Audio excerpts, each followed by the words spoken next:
Sono ripresi i lavori ai serrai devastati da Baia.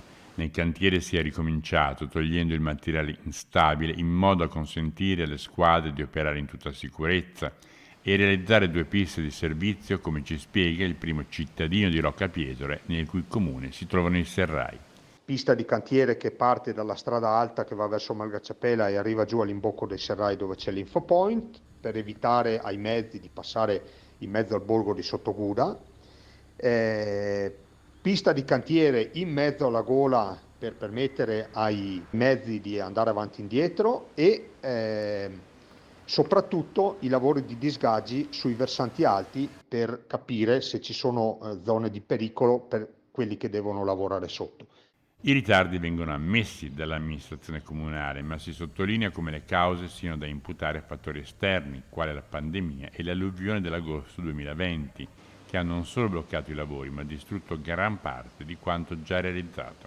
Indubbiamente possiamo essere accusati di ritardo, 10 giorni di ritardo, possiamo essere condannati, possiamo essere criticati, possiamo essere anche bestemmiati da parte dei detrattori, ma questo era previsto e questo stiamo facendo. Quindi spero che i lavori possano proseguire senza grosse difficoltà, che la meteorologia ci aiuti e non ci faccia arrivare grosse cose addosso e speriamo che sia una buona estate sia di lavori che di lavoro per le attività. Per la rinascita dei serrai sono stati stanziati 9 milioni di euro che serviranno per un restyling generale del sito distrutto da Baia e soprattutto per la messa in sicurezza del borgo di Sottoguda.